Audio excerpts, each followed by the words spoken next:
It's KP's Video News in the Funk Groove. That's right, it's KP's Video News. And I'm coming back at you with this story here, and it's all about inequality and what's going on in the United States today. It's the first time I've ever read an article where they have a billionaire, let alone a rich white billionaire, says that America's jarring inequality is a national emergency that's threatening America. Wow, never thought I would hear that day. And this is billionaire Ray Dalio, founder of the hedge fund Bridgewater Associates, and he recently spoke with the founder of Khan Academy, an education nonprofit that offers free courses on a range of topics. And so the billionaire hedge fund manager Ray Dalio says the American dream is lost or doesn't exist right now. If leaders don't act, the whole economic system of capitalism could collapse. In an online video chat with Sal Khan, the founder of educational nonprofit Khan Academy, Dalio said the policymakers need to take steps to increase access to education and boost incomes for low-income Americans who are being disproportionately impacted by the coronavirus pandemic. So if you do not have a situation where people have opportunity, you are not only failing to tap all that potential that exists, which is uneconomic, you're threatening the existence of the system. And I think that's coming to home very clearly with the downturn in the economy with this virus, he said.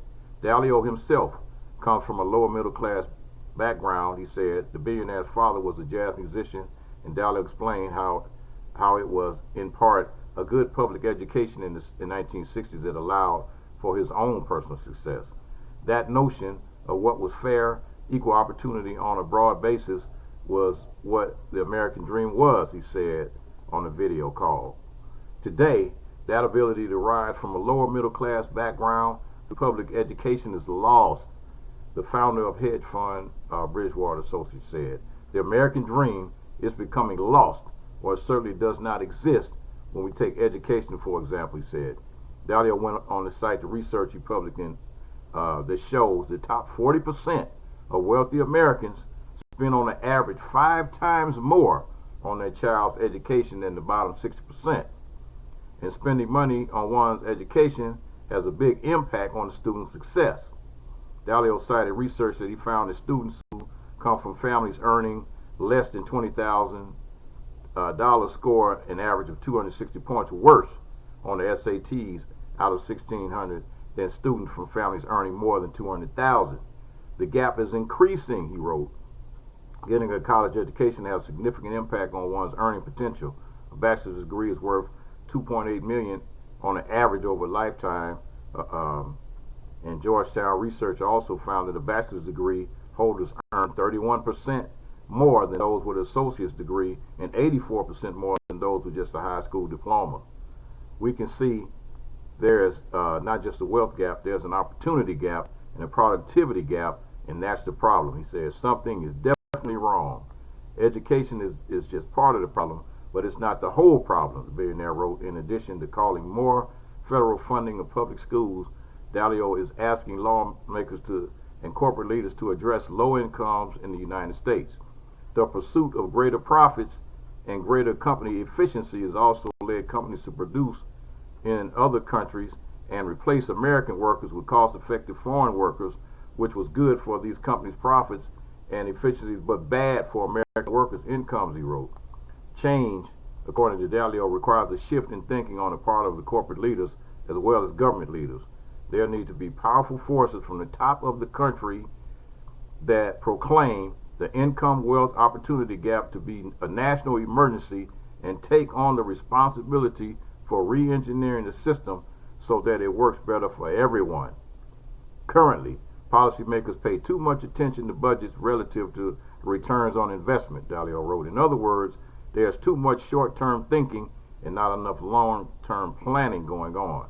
So I believe the leadership should create a bipartisan commission to bring together skilled people from different communities to come up with a plan to re-engineer the system or simultaneously divide and increase the economic pie better, he wrote. Now, got to give him a ring on that one, and that really hit home. That really hit home. And here's one of these money grabbers over here. And this is a situation, a discussion between a tenant and his landlord shows that the landlord checked on the status of the tenant's payment by using their social security number and other information that they had on hand. The IRS warns that that's illegal, and the tenant has since filed a lawsuit. Last week, the IRS introduced an online tool that allows Americans to check the status of their coronavirus aid relief stimulus check.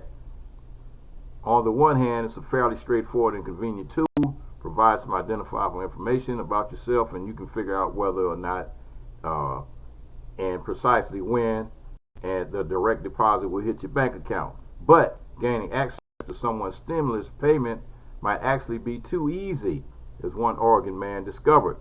On April 16th, a political organization called Cascading Residents shared a screenshot of an alleged text message exchanged between one of its members and his landlord. In the text, the landlord tells Goodrich that he has received his stimulus and asks if he plans to pay any or all of his rent, as the landlords want to close out the books for April. Goodrich asked the landlord how he knows he received the check, and the landlord reveals that they checked several people today. How did the landlord check? Online, using the IRS website. In order to check the status of the coronavirus stimulus, you have to provide the name, social security number, street address, and zip code. Landlords have access to all this information from applications tenants fill out when they move in. The moratoriums or evictions and millions of Americans filing for unemployment, you can see why the status of a $1,200 check might be of interest to a landlord. The problem is that tracking someone's payment status without their permission is expressly illegal. When you visit the IRS web portal and click on the Get My Payments button, the first thing you see is a warning which includes the following language. Unauthorized use of this system is prohibited and subject to criminal and civil penalties, including all penalties applicable to willful, unauthorized access or inspection of taxpayer records. Wow.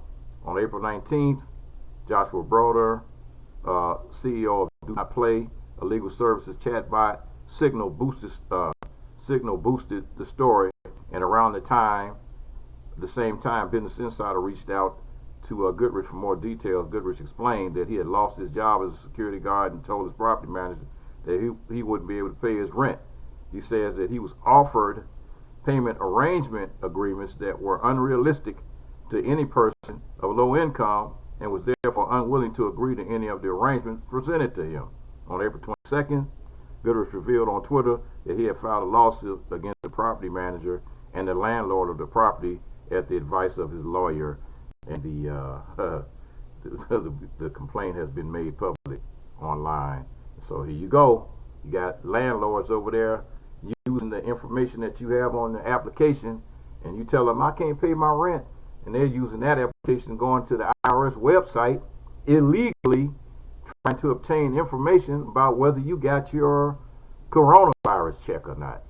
Man, I'm telling you, this is greed at its lowest, and I tell you what, this person is going to get fined heavily, and I hope what ends up happening is that that person ends up owning that building.